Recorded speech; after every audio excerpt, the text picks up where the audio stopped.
Swayam Prabha. Digital India. Educated India.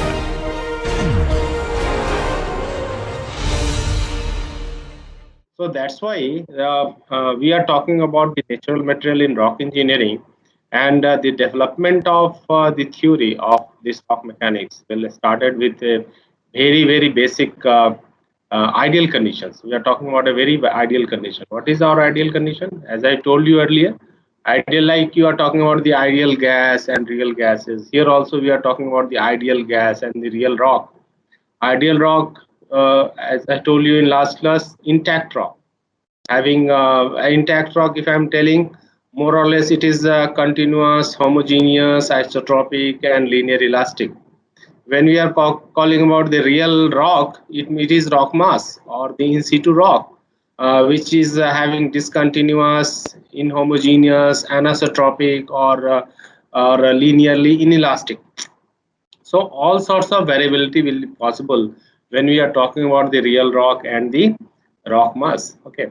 So sometimes, so this is what we have. When we are talking about the rock and soil, again, the same differences are coming. You might have gone through in schools the erosion processes, and what the soil is. Soil is being developed, is created by the nature after the erosion of the rock itself. A rock of various types, maybe it can be of any type of rock, and with the environmental effects or the environmental or the erosion activities, the soil are getting formed, which is very uniform in nature, very uniform in nature, as well as there is no such properties are there which is very inherent in the rock, that is called the cohesion. Okay. So it is very friable, and it is not its strength is that not is not equivalent to your rock itself. It is being formed after the erosion of the rock itself. Okay. So I have shown you some of the photographs, and in that case, you can see we have gone through the definition of rock and the minerals. We have defined the mechanics. What this mechanics, everybody knows that we are talking about the motion of the physical bodies when certain amount of forces are acting on it under some boundary conditions. That is your mechanics is. You have also solved many solid mechanics problems. So we are in here. We are talking about the rock, so it will be rock mechanics. Okay, so the basic principles will remain same, but the application, the material, what we are doing dealing, the nature of the material is different at this place. Like we are talking about what is the scope of this rock material. We can use this rock material as a building material. We can use the buildings, or we can construct the structures out of this material. We can use this material as a foundation material. Okay, like in this photograph I have shown you that we can make the structures out of this rock. We can make our structure within the rock, like in the bottom of the photograph you will see this is a huge open cast mine, having almost 220 meter depth and 2.2 kilometer long. Okay, and you will be very surprised, the deepest surface excavation in the world is almost 1 kilometer deep, so means 1,000 meter deep. So you can see the type of structures we can make by using our rock mechanics principle, or the knowledge we have developed over the years. And we have structured very good constructions like that. We can use this material as a foundation material, we can use this material to make the structure, or we can make this material to make or structure within this. We have a large open cast mines. This is called your open cast mine or the surface mine. Or sometimes we can use the underground excavations also. Underground mines are being created. You might have seen the tunnels, you can have seen the metros, which is created below the surface. So in all such cases, we need all these mechanics principle to know how the stress and deformation behavior are being related with each other. And this is what the foundation of our today's course is. Okay, so this is what we are trying to study out of. So this is what we will able to do, or if we will be very enthusiastic, You can be a design engineer in this particular area of study. I have shown you this type of, like, you can see the rock is something like a brick.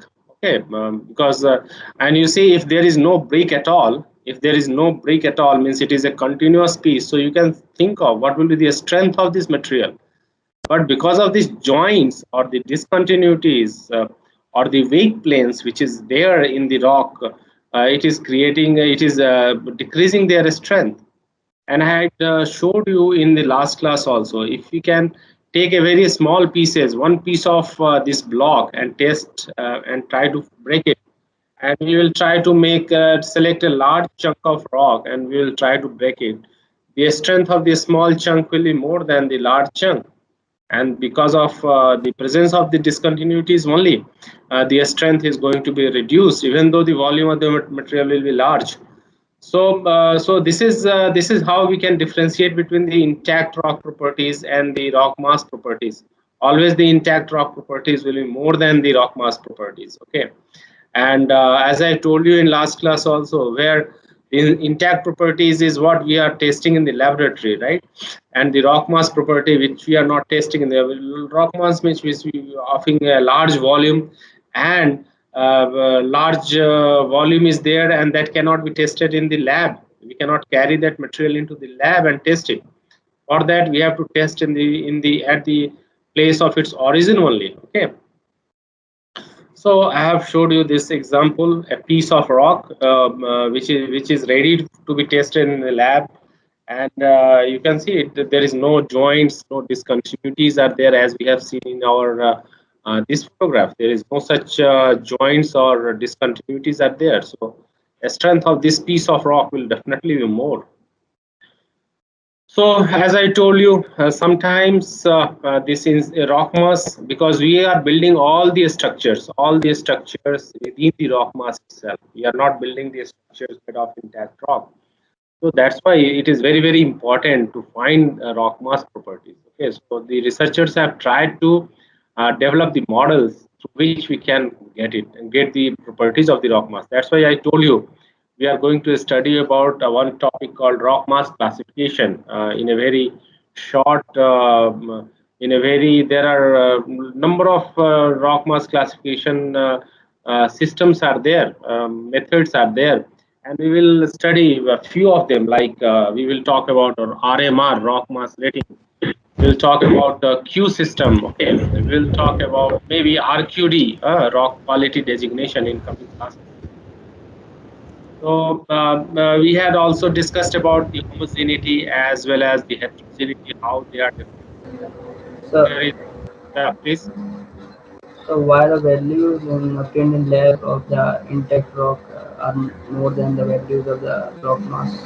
We will discuss at the end of the class. Okay, just please me you just write your questions with you, and we will discuss it at the end. Okay. Thank you. So this homogeneity and heterogeneity we are talking about. Okay, so so that we have seen. We had also talked about the isotropy and anisotropy of this rock pieces or the rock material. Okay, so then we had also talked about the strength, how this strength, as just now your friend was asking about in situ strength or the rock mass strength and the laboratory strength.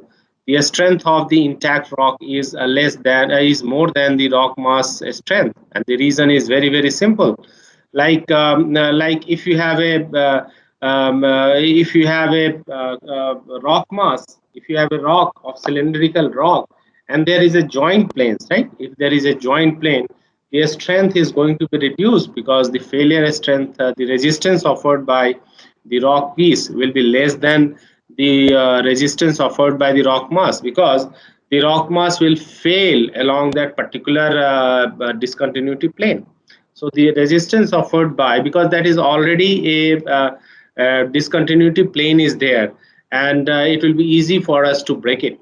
Okay, say for example, like we are giving an example, say for example, a cylinder, like a cylinder is there in this figure, and in this cylinder, if I can cut, I can put a line here, and you can a line will represent the discontinuity plane, and you can answer by yourself what will be the strength. If I can cut it, if I can cut it like this and try to apply the load from top, what will happen? In one case there is no such joints, or the weak plane is there, and in one case there is a weak plane and I am applying the load from top. And it is a very common that the material which will contain this just sort of joint will fail first, followed by the material without any discontinuities. So that's why the discontinuity, if the discontinuity will be present, the strength is going to be reduced, and that's why the rock intact rock strength will be more than the strength of the rock mass. I think I hope you have got your answer. Now Yes, sir. we'll go to the next one. So that's why this is the rock mass strength and the intact rock strength, and we will talk more about this in one another classes. Okay. So then, whenever we are trying to design any structures, it is very important to find out this stress and the strength. For any of the design, these two parameters are very, very important, because the stress is the external is the resistance which is being offered or being developed within the body, and a strength is the inherent capability to resist those strength stresses. So in this case, the stress, whatever we are talking about, this stress which is developed, which we are talking about, is the resistance which is being developed in the body. Okay, so when we will talk about the rock mechanics, we are talking about the stress which is there, which is present in the rock mass itself, not rock mass, in the earth itself. What is the stresses which is present within the earth body? And if you look at this photograph, it is going to depict you what type of stresses we are talking about. We are talking about in the principal plane. We are talking about the three types of stresses. So one is called the vertical stress, which will be along the direction of gravity, and we have the two horizontal stresses, which will be perpendicular to each other. So all the three stresses, principal stresses, this is your principal stresses, and they are defining the principal plane. You can see this cube is defining the principal plane at any point. This is a very, very small point within the earth body, and at that point we are trying to find out what are the stresses are acting, what are the vertical stresses are there, and what are the horizontal stresses are there. Okay. So over the period of time, we can the people have found the sigma v and sigma capital H and sigma small h. So intention of writing sigma v, subscript v stands for vertical, and this capital H and small h for this horizontal stress. One is representing the major horizontal stress, the capital one, and the lower letter of H representing the minor horizontal stress. So in some of the cases they can be same also, right? And in general both will be different. One will be the higher value, another will be the lower value. Okay. So the people are trying to, because over the period of time, the concept of these stresses, as the civilization grows, we are very much enthusiastic about these stresses, no? Because earlier days we used to have a trial and error method for any structural design, and over the period of time our concept of design changes, no? Because we also talk about some economy also. We also want that our structures should be just stable. I mean, the factor of safety should not be that much. It should not be too much. It should be up to a certain requirement. No? It depends upon our the objective of the structure. Say, for example, some of the structures we are creating, the life maybe for 100 years. Some of the times we are creating a structures having a life maybe a month, maybe simple a month. Some of the structures we can think of a 10,000 years. So based on the time for which we are creating this structure, the factor of safety should also be depend on that. So based on that, the people have to start trying to find out. In 20th century itself, the people start trying to find out more and more about these stresses, and it is found that the people have developed some techniques to measure it, and the methods have been developed around the world. Maybe 20, 25 methods have been developed over the period of time, and people have developed and try to find out what is the nature of this. So they can get some mathematics. They will try to put some mathematics into that, and you will see the left side photograph. It's showing you the photograph of the vertical stress at various points across the world. No, this data point is from across the world, and this data is almost. And this is there is a project which is there, which where many countries are are uh, are giving their information to develop this type of informations, because this type of information is very important to avoid, you can see, the tsunami type of activities, or sort of many such type of things are happening. Natural hazards are happening in this in day in year last year itself it happened. So we are trying to avoid the natural. We are trying to avoid the human losses or the loss to the people by developing some alarm before these things happens. So based on this data, you will see the people have developed the models for the vertical stress, and you can see the more or less a very good straight line is getting fit into this model. And you can see that, but at a particular location, you can see there is some error is there, some error term is there, but most of the cases, the relationship is is a straight line. And this straight line, you can see the relations of a straight line is something. Sigma v is equal to 27.2 z. Z is the depth from the surface. Okay, and 27 is your defined as a unit weight. Okay, that is unit weight. We are defining gamma into rho. Gamma is your no, that is 27 is your unit weight, which we are representing by gamma, and that is equal to rho g. Rho is your density of the material, average density of the overlying material. Like if I am trying to find out the stress at 100-meter depth, so the stress at that particular point will be equals to the density of that 100-meter thick layer multiplied by acceleration due to gravity. Okay, and then the depth of that particular, that is 100-meter. So we can calculate these vertical stresses. Okay, so vertical stresses are another way we can define as a weight of the overlying column of cross section, unit cross section. Say for example, I am at a depth of 100-meter, so we can make a cube of 1 meter by 1 meter cross section of size 1 meter. So the top surface of this cube will be 1 meter square, and we are lying at a depth of 100 meters. So the volume of the material, or the weight of the material which is lying on top of that cube, is going to equal to your vertical stress. So weight divided by area of cross section. Area of cross section is 1 meter square.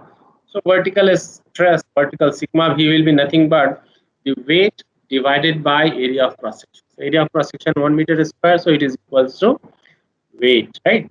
So we can get this. This is very simple, and it is found that more or less this vertical stress, strength of this vertical stress is more or less same all over the world. Okay, so that is the well accepted approach to simplify this vertical stress or calculate the vertical stress at any point around the globe by a relationship called rho g h. Sigma v is equal to rho g h. Here it is z, so rho g z. Generally I am using the word, sometimes the people are using h or d to represent the depth of from the surface. Okay, So the vertical stress will be nothing but it will rho g h or rho g z. Okay.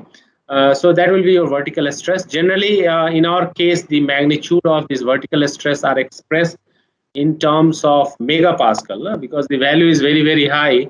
So always it is in terms of megapascal. Okay, this will be the standard scale of stress which we are talking in our rock mechanics, megapascal. Maybe 10 megapascal, 50 megapascal, 60 megapascal. You can see the type of stress we are dealing.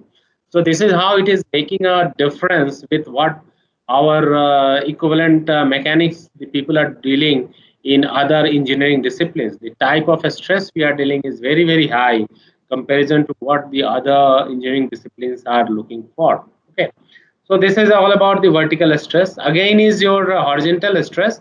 Horizontal stress, the distribution you can see here, it is very nicely defined by this K. The horizontal stress is defined by a parameter called K, and this is nothing but the ratio of horizontal stress, sigma small h, it is written here, divided by sigma V. Maybe you can call it K1 is equal to sigma small h divided by sigma V, or K2 is divided by sigma capital H divided by sigma V. So sigma V will remain constant at any particular point. As I told you, sigma V will be always rho GH. So that is now the accepted uh, uh, relationships for the vertical stress, right? So you should also remember that if somebody is asking you what will be the stress at a depth of 200 meter, 300 meter below the surface of the earth, you can say that it is this much. Okay. And you can see in this figure also one more information is given, like because this is average line, so we can find out the average density from here, right? So we can say that the average density of this is unit weight of the rock, maybe 2700 kg per meter cube, or maybe around some people are telling that average density is in the range of 2500 to 2700 kg per meter cube, average density of the rock. So if you are trying to find out, so density of the rock will vary from a very maybe 1000 kg per meter cube to 5000, 6000, 8000, 9000 kg per meter cube. So there is a variation of the density of the rock material is. Okay, so like say for example iron, the density can be in the range of 5000 kg per meter cube. If you are talking about the sandstone, the density will be in the range of 2500 to 3000 kg per meter cube. If you are talking about the gold, the density will be very very high. If you are talking about the glass, the or the galena, the ore of glass is galena, so that density may be in the range of 7000 to 8000 kg per meter cube. So density of all these rocks are varying a lot. So if you are talking about the average density, you can see from this relationship itself, you can say that it is 2700 kg per meter cube as per this relation is concerned. Okay, so if somebody is asking, so that can be your wise answer that average density of this rock is around 2700 kg per meter. If you are telling 2500, it will work. So 25 to 2500 to 2700 is a wise assumptions to find to tell about the average density of the rock. Okay. Similarly, if you can look into this photograph, the horizontal stress photograph, you can see this vertical horizontal stress, this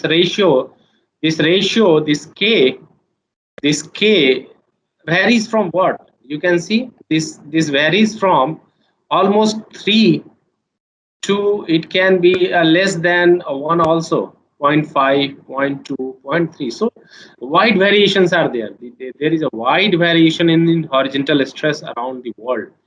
It can be less than 1, it can be more than 1. Okay, so most of the cases you can see, most of the cases it is found that some of the cases or most of the in this figure itself you will see for k is equal to 1 at a very shallow depth. This point is for 2500-meter depth. You can see most of the data points uh, are away from 1 or more greater than 1. So at around this depth, 200, 250 meter, 300, 500 meter, as I told you earlier that we have created an open cast mine that is around 1 kilometer depth. So in that case, your horizontal stress sometimes will be more, sometimes can be less. It depends upon the location. Okay, but generally, some of the cases we have found that this horizontal stress below the surface can range go up to five, also 5 times the vertical stresses. Okay, so we should not. So this was a very myth among the researcher in a few years back was that, or maybe some few decades back was that, that only the vertical stress is more than the horizontal stress. And the reason was that the people used to rely on other hypothesis, which was given in almost 1500 century by called Haim, and that was known as Haim's theory. And he has given this relationship based on some analytical relationships, and that we have seen in last class also. We have seen in last class that we can define that horizontal stresses are defined by this relation sigma h is equal to nu by 1 minus nu into sigma v. So all the time you will find that as your nu will be always less than zero point 0.5 for the rock, and always you will find that sigma h is less than sigma v. So in those cases, so that was the theory, or the people have now have found that the sigma h is always less than sigma v, but in reality is not that. And this was possible. This hypothesis was proven wrong when the people have come across with the development of instrumentation in this area. When we are trying to measure these horizontal stresses or the vertical stresses below the surface, and there are certain methods have been developed which we had started in last time, and one of the method we had discussed that is called the flat jack method. Okay, so I will quickly go through that so that I can discuss that thing. And because whatever I have discussed so far, we had already discussed in last class also. Possibly today's discussion will give you more clarity, so that once your fundamental will be strong, it will be easy for us to move forward, right?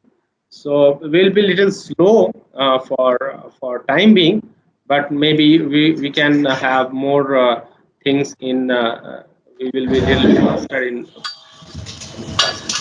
Okay. So, any quick questions I would like to take? If you have one or two questions, ऊपर yeah. निकल जी, नीचे करो, नीचे करो, If you have one or generator two नीचे questions are there, of please करो. tell me. Otherwise, I will go to the in situ stress measurement or the flat jack techniques. Or before that, I would like to show you one video. Although this video I have taken it from from one manufacturer's site, and that is not very. I possibly I will show you, then I will discuss. Okay. And I will just. It is a long video, but it will help you to understand what this flat jack is actually. Then explanation will be easy for me. So let us have a look into this video. I'm just connecting with you.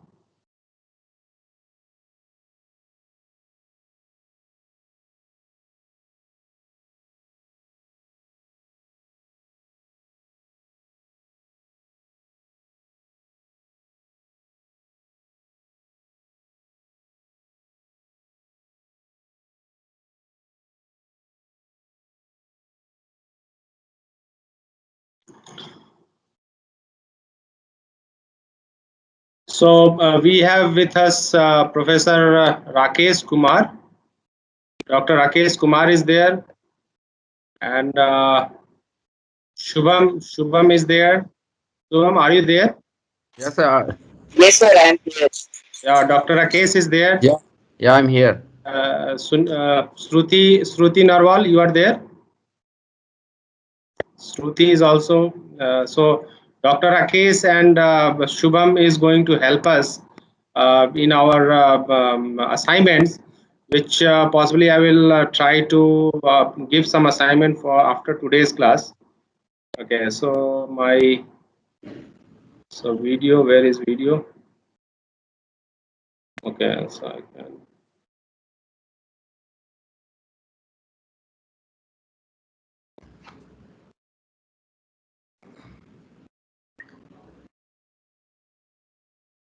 Okay, still I have to.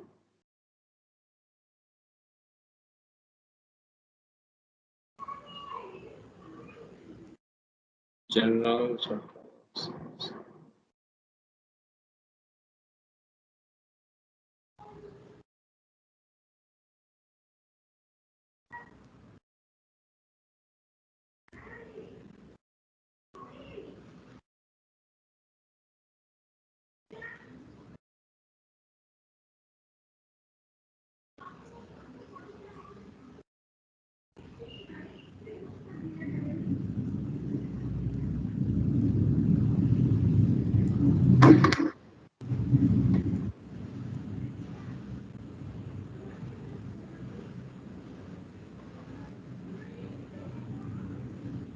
Okay, upload from my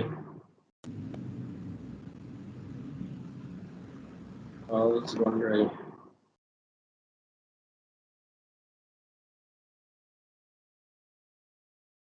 Okay, I'm not able to share. Okay, I'm not able to share. Possibly, I will send you that. Sir, share your desktop, sir. First, you share your desktop. Share my desktop. Okay, that is. Okay. Then you go to where is the video?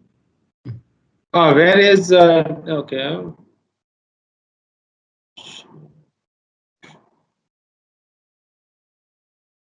General meeting screen.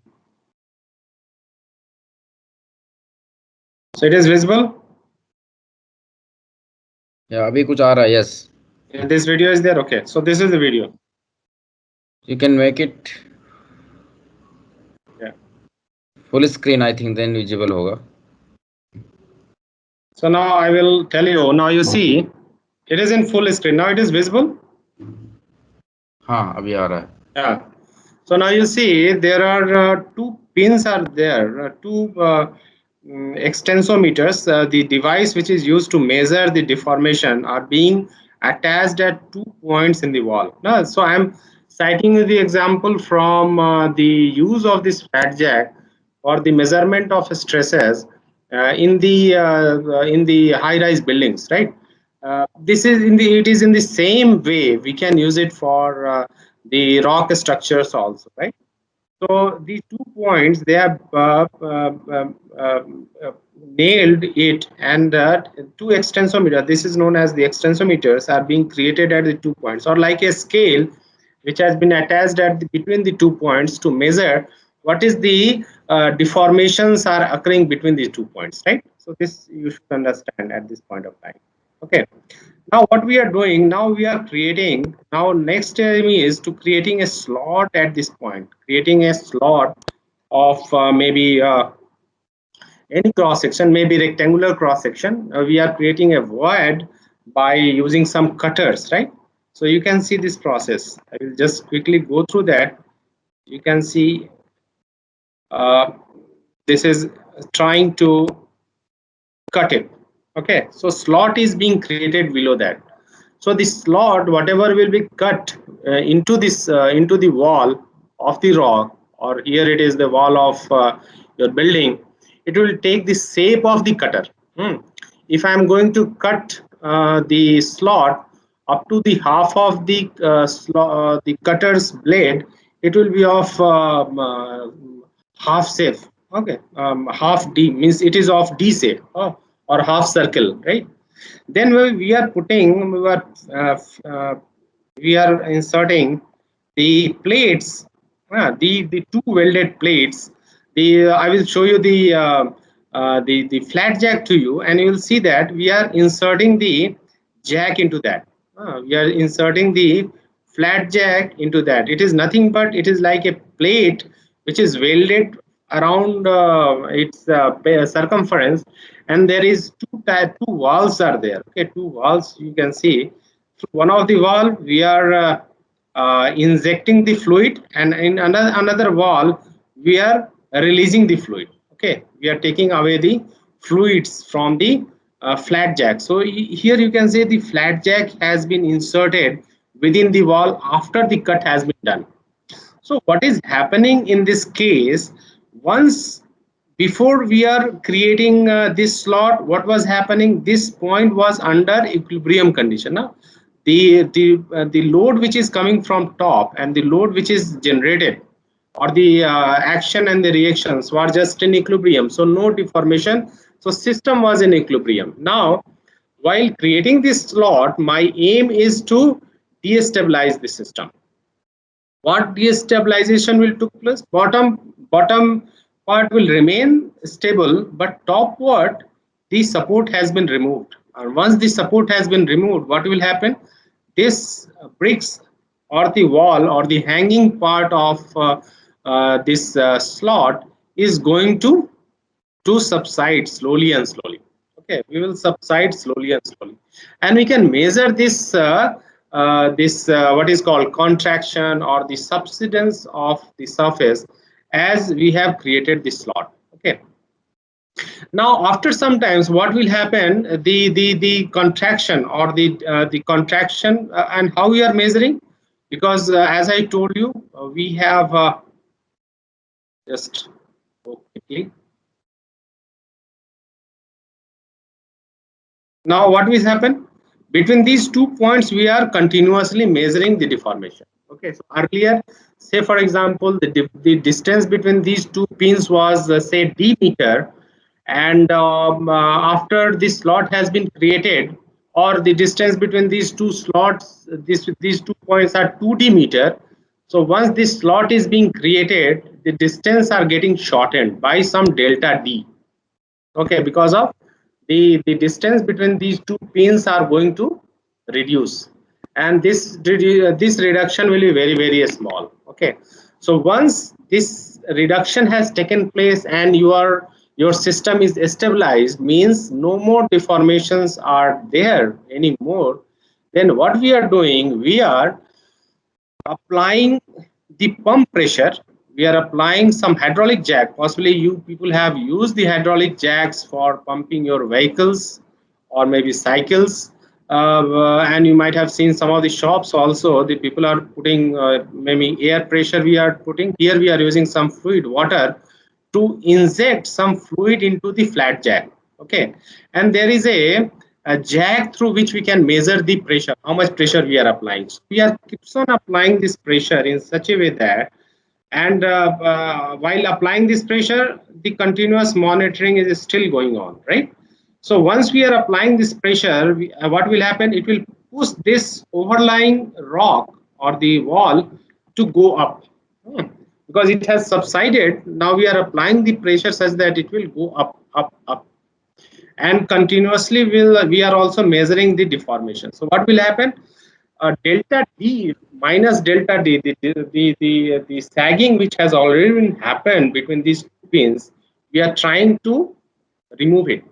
And what will happen as we are applying pressure, pump pressure, slowly and slowly, what will happen? The distance between these two pins will again will be same, which was there, it was 2d. Now again we can assume we will achieve this 2d deformation, means we are nullifying the stress which is being acted from the top on the surface.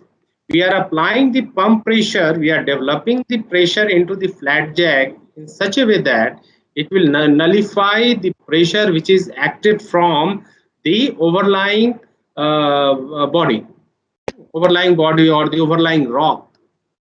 So once we are nullifying that value, what will happen? That nullifying value will be recorded in our gauge, or our dial gauge, which is measuring this pressure, which is being attached with this pumps, right?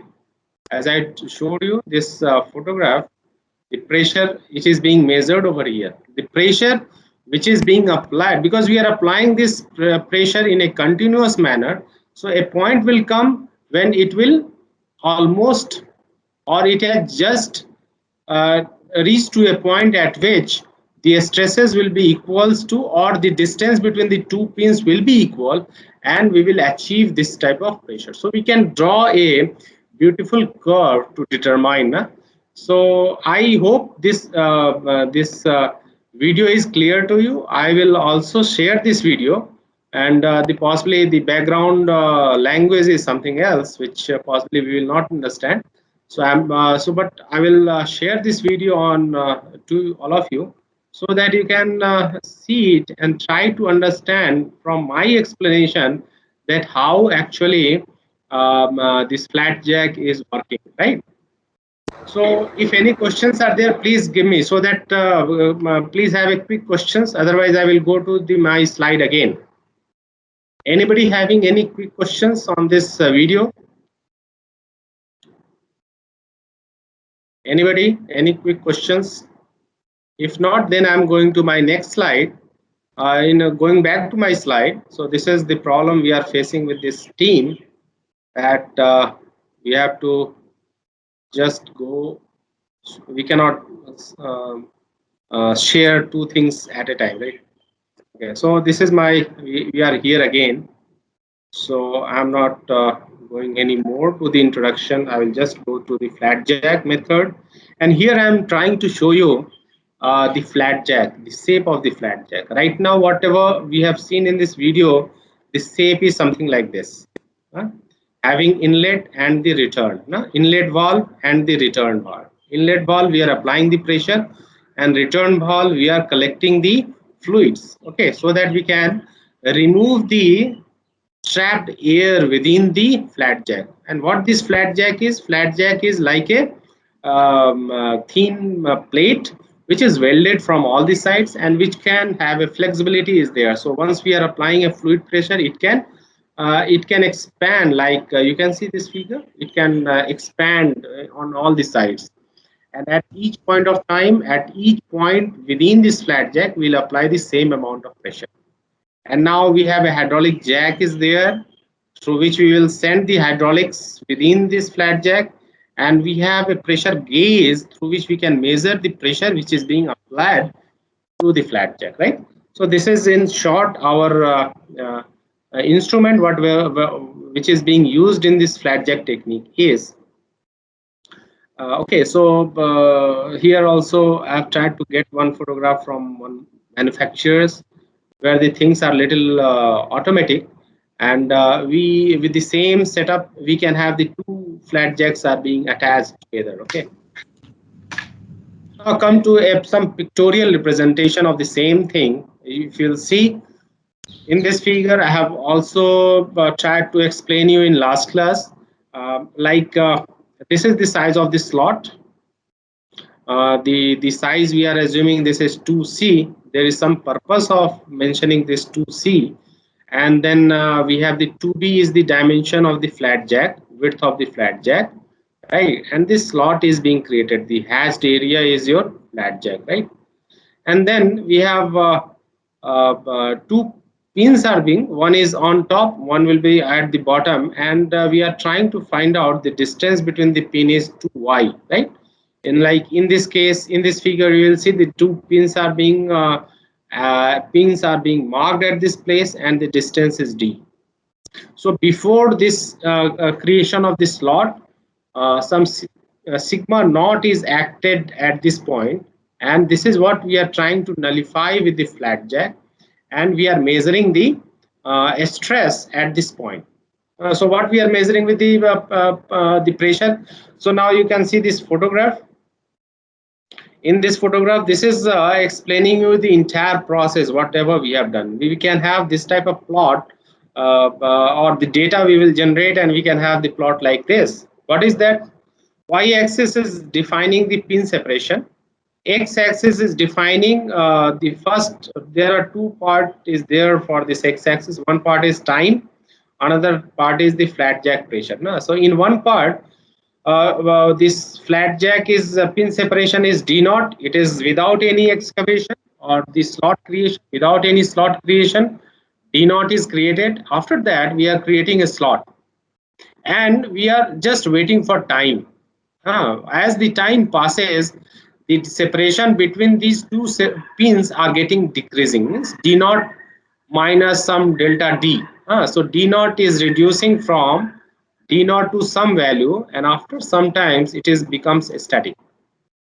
Okay, it becomes static means no more deformation is possible. Okay, for the particular size of the slot. Once this static conditions came, what we are applying then? We are applying the pump pressure with the with the hydraulic jack.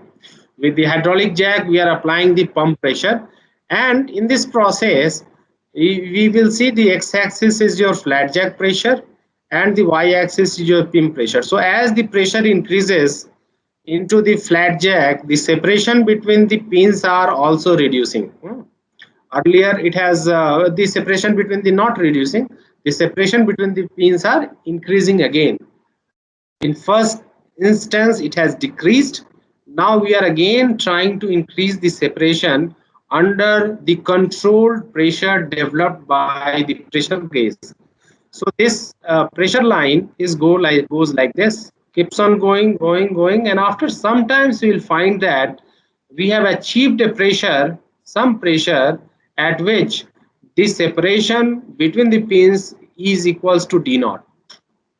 So we can easily identify what is the pressure at which this pump pressure is equal is such that the distance between the pins is same, and that pressure is nothing but the stress which is being applied at this point of time or at this location, and this is what it is point pin sigma naught. We will find out the sigma naught which will be perpendicular to the direction of the flat jack plane.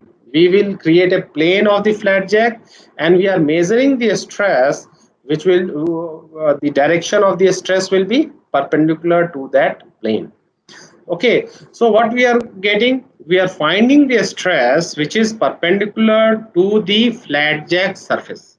Okay, so the orientation of the stress will be perpendicular to the flat jack surface, okay, or the slot plane, because both are same, no? So flat jack surface or the flat jack plane, if you'll make a plane like here, we can have a slot plane, so we are making a stress perpendicular to the slot plane. Okay, so if we can change the orientation of the slot plane, we can vary the stresses, we can find out the stresses at different orientations, right? So in case of flat jack method, we can find out the stresses at any orientations. Okay. So now what we are able to do, we are able to find out the stress at a point, only one component of stress at a point. I do not know whether that stress is principal stress or some other stress, normal stress. Whether it is a principal stress or normal stress, I do not know. So if I try to find out for any point at any point below the surface, as I told you, there are we can define three principal stresses. One is vertical and two horizontal stresses are there. But if it is not a principal plane, then definitely we have to define six stresses at a point. Okay, so three will be the normal stress and three will be the shear stress. We are not sure about that, what stress we are measuring at this point. But if I want to find out the complete stress at a point, okay, at a point, we have to find out, we have to do multiple measurements.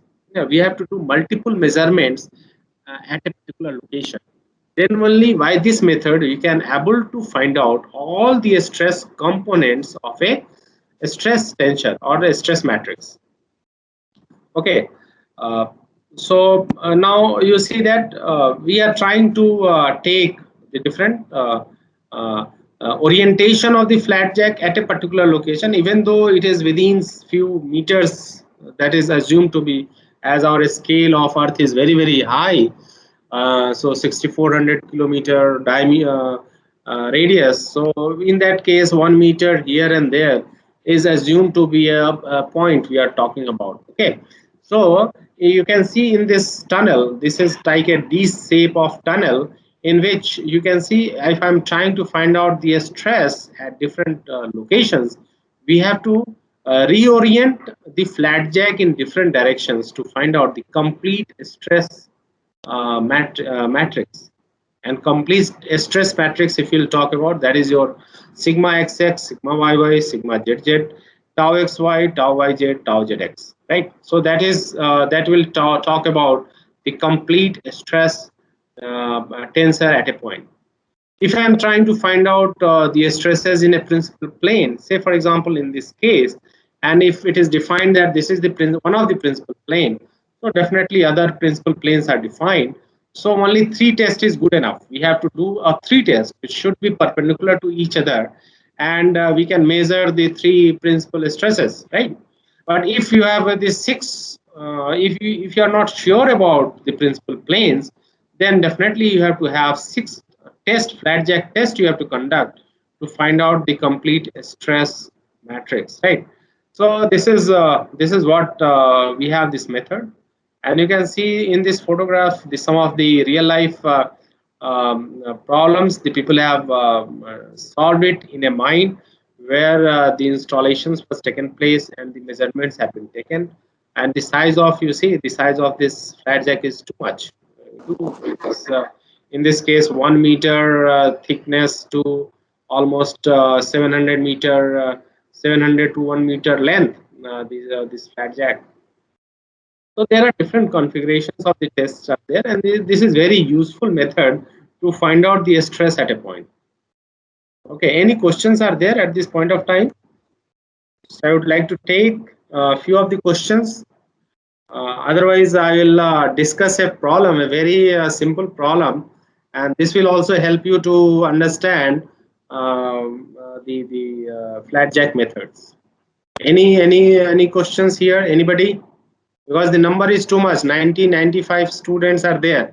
So if any questions are there in any specific, do not be shy. Just ask few questions if you have, so that I can at least discuss this problem, and maybe tomorrow class we will solve this problem for you. Sir, can you please explain why we require six tests, like six flat jack tests for one case and like only three for some other case, like the principal plane thing? Right. Okay, so I think that is the one question. Any more questions? Any more questions? Okay, so I will quickly go to the cube I have showed you earlier. Now I think you have understand the principle of this flat jack technique. So now you come to this photograph. Oh, that cube is not here. I can show you.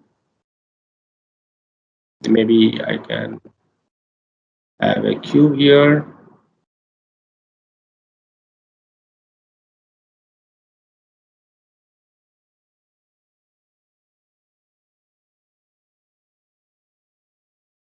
Yeah. Now you see, as per your questions, if I am finding, if it is already defined, these three planes are defining the principal planes, right? Okay, if these three planes are defining the principal plane, so what is that? Our problem is very simple. We can create a slot, one of the slot here, just make it uh, fill with maybe white. Okay, one will be here. We can create three slots like this. Maybe it will be not easy to make a slot here. I hope you can understand. We can have one slot here and one slot on the top. That's all. And we can measure, or let us try if I can. Okay, let us have some figure like this. Now you see, if I can measure this stress, I'm just putting some stress line also. I'm trying to find out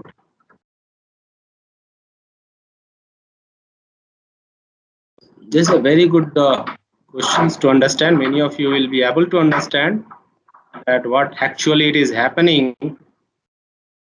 Now it is a difficult, it's not very difficult.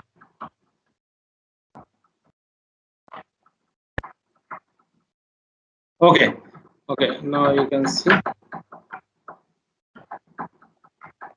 Okay, now you can see I have this one Yeah, this one.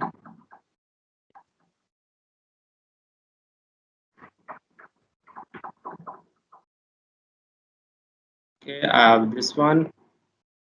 Maybe little oriented. Are you getting your answer? Are you getting your answer with this plot or not? Yes, sir. Like we are getting the perpendicular stresses to each of the slots. Yes. So this is your answer. Yeah.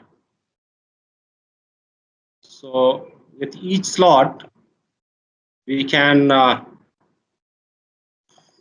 get three stresses. So in this case, only three tests is if you know the plane. So only three stresses will be good enough to find out the three principal stresses, right? Sigma V and two horizontal stresses. So which one will be sigma V? Or this one will be more possibly this direction will be same. Okay, so I think I have to correct this photograph. So this figure, because you see the orientation of this and this are same, right? So we can make it like one. Okay.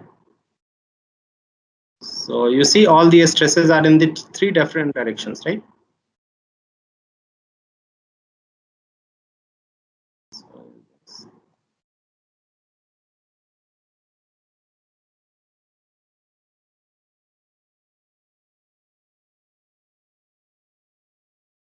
Okay, and this we are getting in horizontal direction. So possibly if one directions I can make it more.